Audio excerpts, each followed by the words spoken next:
কেউ খাবার, কেউ নিরাপদ আশ্রয়, আবার কেউ আপনজনদের খোঁজে অপেক্ষার প্রহর গুনছে ফেনীতে। সংকট আরও বাড়িয়েছে চিকিৎসক সংকট। জেলার বেশিরভাগ হাসপাতালে রোগীর সংখ্যা বাড়লেও কমছে ওষুধের পরিমাণ ও ডাক্তারের সংখ্যা। আর পানি নেমে যাওয়ার সাথে সাথে স্পষ্ট হচ্ছে বন্যার ভয়াবহতার চিত্র।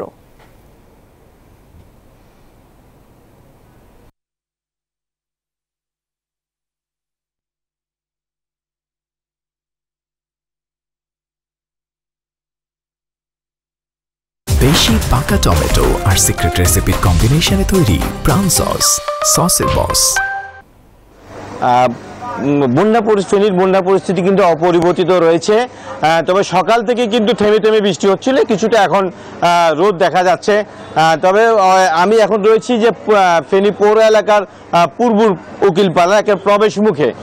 সেখানে আমরা দেখেছি যে এখানে বুক সমান পানি, কোথাও কোমর সমান পানি, আরও ভিতরে কিন্তু অনেকেই প্রবেশ করতে পারছেন না। তবে পর্যাপ্ত পরিমাণ ত্রাণ সামগ্রী কিন্তু দেশের বিভিন্ন এলাকা থেকে আসছে, বিশ্ববিদ্যালয়ের শিক্ষার্থীরা আনছেন, জেলা প্রশাসন থেকে পর্যাপ্ত ত্রাণ সামগ্রী রয়েছে।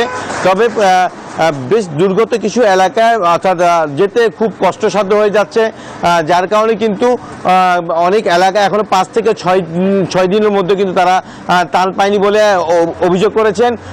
সেনাবাহিনীর কিছু টিম তারা নৌকো নিয়ে কিন্তু ভেতরের দিকে গিয়েছেন, এলাকা পাড়া মহল্লাগুলোর দিকে তারা তালিকা করে আনছেন।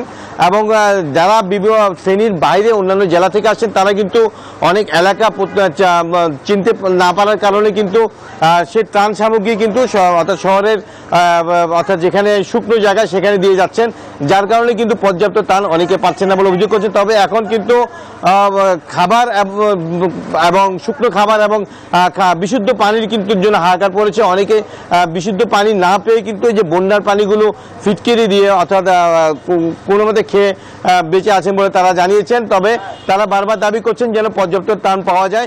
তবে এখানে স্থানীয়রা অভিযোগ করছেন যে সমন্বয়হীনতার কারণে তারা ত্রাণ পাচ্ছেন না। এই ছিল আমার কাছ থেকে ফেনীর বন্যার দুর্গত এলাকা থেকে সবশেষ তথ্য।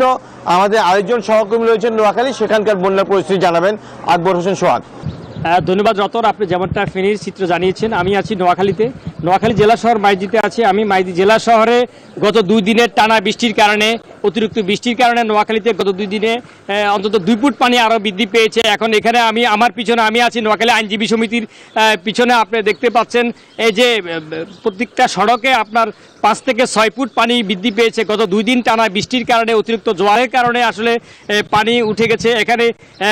এছাড়া গ্রামগঞ্জের অবস্থাটা আপনি জানেন যে গ্রামগঞ্জে মানুষ এখনো লাখ লাখ মানুষ পানিবন্দী আছে, এবং অন্যদিকে মানুষ তাদের খাওয়া এবং ওষুধ সংকটের জন্য তাদের মধ্যে হাহাকার করছে। আমি আছি এখন নোয়াখালী আইনজীবী সমিতির সামনে। নোয়াখালী আইনজীবী সমিতির পিছনে দেখছেন নোয়াখালী আইনজীবী সমিতি 5 থেকে 6 ফুট পানি এখানে উঠে গেছে। আমি আপনাকে আরেকটি তথ্য জানিয়ে রাখি যে আজ সকাল 10টা থেকে 10:30টার দিকে নোয়াখালীর কোম্পানিগঞ্জের মুসাপুর সুইচ গেটটি ভেঙে গেছে।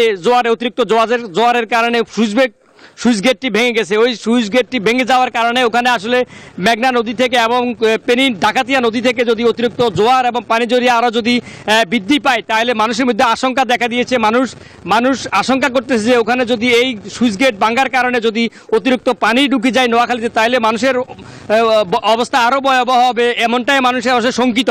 তো আসলে আমি কথা বলছি ওখানকার অনেক ভুক্তভোগীর সাথে, তারা এ নিয়ে অনেকে শঙ্কিত আছেন। আমি এ বিষয়ে কথা বলবো।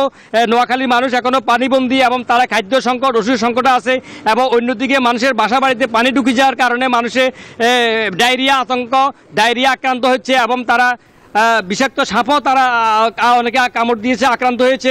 তো আসলে সব মিলিয়ে এখানে নোয়াখালী মানুষ এখনও পানিবন্দী আছে। এছাড়া ত্রাণ বিতরণের কথা যদি আমি বলি, নোয়াখালী স্বেচ্ছাসেবী